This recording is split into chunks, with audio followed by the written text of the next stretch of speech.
into these tiny enclosures here in Greyfriars Kirkyard, still known as the Covenanters' prison. And from here, a number of them were taken to the Grassmarket to be executed. Hundreds of prisoners were taken after Bothwell Brig, and the government just didn't want to release people it saw as subversives back into the community. Those who were seen as the most radical and dangerous were executed, but for the rest, the government had another solution. They were going to be transported to the colonies. Now, this was long before Australia had been discovered and set up as a penal settlement. So being transported to the colonies in those days, being transported to America virtually as slaves. Indentured labourers, yes, but you were going to work the plantations and you had little chance of surviving from that. So many of the prisoners of Bothwell were taken, manacled and put on board a ship which sank off Orkney. They were not released, nobody helped them, nearly all of them died. The remaining radicals, William Cleland among them, split into cells of 10 to 12 Covenanters called societies. Cleland was already a veteran of Drumclog. Now he was an outlaw at just 18 years old. The societies were highly secretive and had little knowledge of other cells. They had a secret password, which was Reformation. It must have taken them hours to think of that one. The forces of the state decided, obviously, that this could not exist. So they pursued these people, they chased them, they hunted them down, they were on the run. With their cell structure and determined young recruits, the societies were very good at eluding Charles's forces, but they were simply buying time. So they decided to get together for action. The United Societies issued a series of increasingly extreme ultimatums. It was a declaration of total war on the state. The king had no place in religion, and it urged all Scots to stand against his ungodly arrogance. They were incredibly radical. They were people who were still sort of in their mountain hideouts, were still sort of drafting protestations, drafting manifestos, writing political tracts, and all this carry on. But I think today, if we were to meet these guys, we would think they're kind of scary. We would not want our children to be hanging out with them.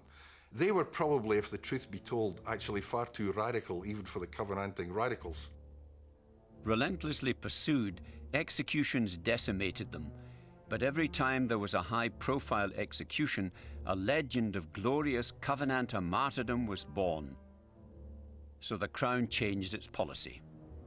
They brought in the abjuration oath, cunningly framed to single out the radicals and identify them for execution. Caught out in the open, if you refused to take the oath, you were simply shot on the spot. Low profile, simple and effective, it was the ultimate weapon of terror. This marked the height of the killing times. The Covenanters' fierce defense of every individual's direct relationship with God had been their greatest strength. The most radical of them were willing to die for it without hesitation. But their refusal to compromise their beliefs was also their greatest weakness. One by one, they were hunted almost to the point of extinction. The remaining embers of resistance were about to be snuffed out for good.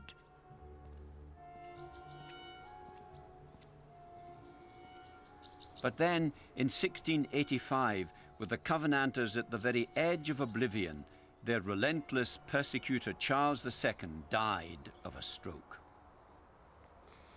Charles was succeeded by his Catholic brother James.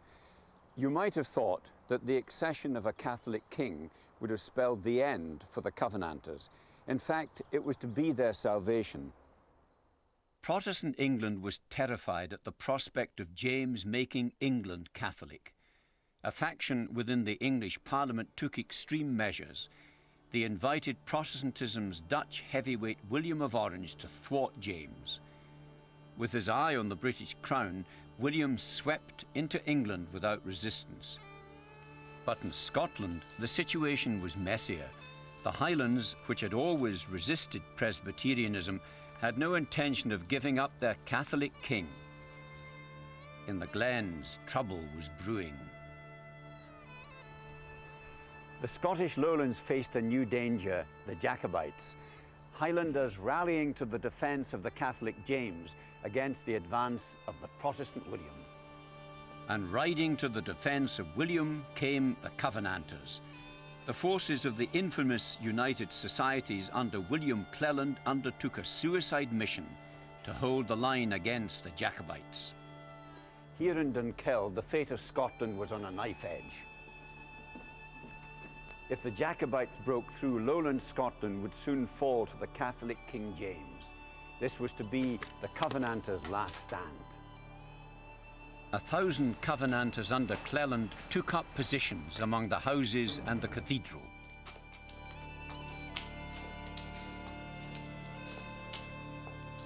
On the 21st of August 1689, it became painfully clear that they were hopelessly outnumbered by the Jacobites.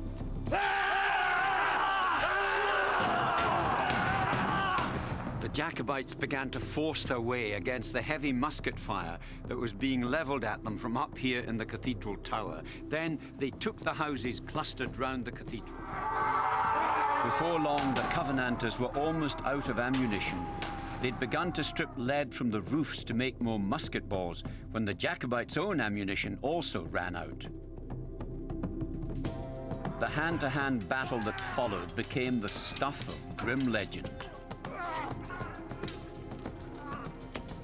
It was bitter street fighting, and in that street fighting, which the Highlanders weren't used to, it was fought house to house through the town. Cleland got shot actually quite early on. He was shot in the head and in the liver. He suffered mortal wounds. He tried to crawl away so that his troops wouldn't see him dead. He was worried on what effect that would have on their morale. But with brutal efficiency, his Covenanter forces blocked the Jacobites and the houses they'd taken and set them on fire. With no ammunition and no shelter to fall back to, the Jacobites retreated. Against all the odds, the Covenanters had won. The Highlanders melted back up the glens, their army finished. Any effective resistance to William of Orange's advance into Scotland was gone. Catholic James was ousted. The last of the radical Covenanters had decided Scotland's fate. After 50 years, 4 kings, a revolution, a civil war, military occupation, countless dead, and a reign of terror that almost finished them, the Covenanters achieved what they had been fighting for. With the Protestant William of Orange in power, the Kirk of Scotland was established and Presbyterianism became Scotland's official religion. And soon it was the turn of the supporters of the ousted King James to face intolerance. Episcopalians across Scotland were to endure long years of religious and political persecution. It was the Presbyterianism of the moderate Covenanters that prevailed, but there's no doubt that the legacy of the radicals has shaped Scotland, and not only in religious terms. Their hunger for knowledge helped pave the way for the great flourishing of philosophy and science in the century that followed, the Enlightenment. The people who subscribed to this style of piety observed the world around them very closely because they were looking to see God's will, God's providence exemplified in that. They said in the same way as you could do a scientific experiment, so you could do an experiment in your piety. Even Warrison's diaries, for all their strangeness, represented an experiment in trying to know and understand the world. Almost up to the end, through all the chaos and sufferings and executions of the Covenanting struggle, he was obsessed with the idea that this baffling world could be explained. And the Covenanters' influence on the relationship between state and citizen still resonates today. Whenever we reach for the sort of political language of Scottish constitutionalism, we reach back to the Covenanters. We had covenants for Home Rule in the 40s.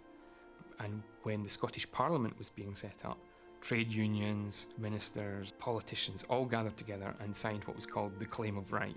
Now, the Claim of Right is a document that comes out of the Covenanting struggles in the 17th century. So, instinctively, we reach for the Covenanters when we're looking for political language, but we are somewhat embarrassed about their exclusive and somewhat sectarian past. I think that the Covenant can still be seen as inspirational, and I would take the secular interpretation of it, civil responsibility, the idea of standing up and being counted, the idea of taking on authority, challenging governments which are clearly out of line, governments which are exercising state terror on their own subjects, etc., then yeah, the Covenant is undoubtedly still quite inspirational. And I think that's irrespective of your faith. It is hard for us today, in a society that is sceptical of religious claims, to understand the Covenanters' passion. They were men and women for whom the meaning of life was obedience to God in this world and enjoyment of God in the world to come. And they were prepared to die for that faith. They also had the courage to challenge the arrogance of royal power. In breaking that power, they helped to bring in the modern world. So we could say, therefore, that it was their blood that bought our freedom.